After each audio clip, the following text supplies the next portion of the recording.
السلام علیکم ورحمۃ اللہ وبرکاتہ۔ معزز ناظرین، رمضان کی آمد ہے۔ ایک مسئلہ بہت زیادہ زور اور شور سے لوگوں کے درمیان میں واٹس ایپ پہ، سوشل میڈیا پر آتا رہتا ہے، وہ ہے آن لائن نماز تراویح پڑھنا کیسا ہے۔ اس سلسلے میں دو تین باتیں اہم ہیں جو ہمیں یاد رکھنی چاہیے۔ اس میں سے پہلی بات یہ ہے کہ نماز پڑھنے والا اور نماز پڑھانے والا دونوں کے لیے جو شرائط علماء نے، علامہ شامی رحمۃ اللہ علیہ نے بیان کیے ہیں وہ 10 ہیں۔ ان میں سے ایک اہم شرط یہ ہے کہ دونوں کا ایک جگہ ہونا ضروری ہے۔ اگر نماز پڑھنے والا کہیں اور ہو اور پڑھانے والا کہیں اور سے پڑھا رہا ہو تو ایک جگہ دونوں کی اتحاد مکان نہ ہونے کی وجہ سے وہ اقتداء اور وہ نماز پڑھنا صحیح نہیں ہوگا۔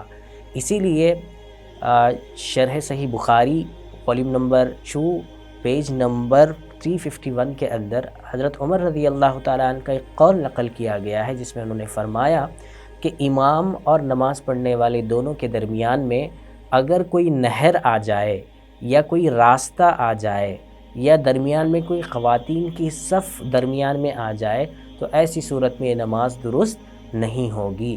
یہ ہم نہیں کہہ رہے ہیں، بلکہ حضرت عمر رضی اللہ تعالیٰ عنہ کا قول بخاری کی شرح کے اندر نقل کیا گیا ہے، جو حوالہ ہم نے آپ کو دیا ہے۔ اسی لیے حضرت امام ابو حنیفہ رحمۃ اللہ علیہ، حضرت امام شافعی رحمۃ اللہ علیہ، حضرت امام احمد بن حنبل رحمۃ اللہ علیہ کے نزدیک دونوں کا ایک جگہ ہونا، دونوں یعنی نماز پڑھنے والے کا اور نماز پڑھانے والے کا ایک جگہ ہونا ضروری ہے۔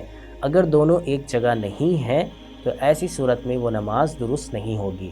انہی دو باتوں کو سامنے رکھتے ہوئے علامہ شامی رحمۃ اللہ علیہ نے یہ بات فرمائی ہے کہ احناف کے نزدیک اگر دونوں ایک جگہ نہیں ہوتے ہیں تو ایسی صورت میں وہ نماز درست نہیں ہوگی۔ آپ دیکھ سکتے ہیں رد المحتار volume number 1 page number 588۔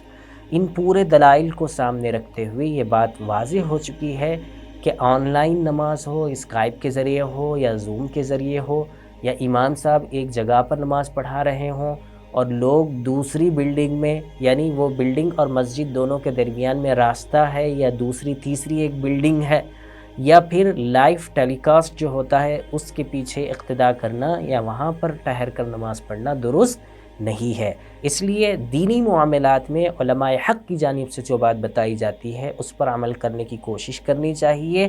Array غیرے یا اسی طریقے سے سطحی علم رکھنے والے افراد جو باتیں بتاتے ہیں ان سے اپنے آپ کو بچانا چاہیے، تاکہ ہماری دنیا بھی صحیح گزرے اور ہمارے آخرت والے اعمال بھی صحیح ہوں۔ السلام علیکم ورحمۃ اللہ وبرکاتہ۔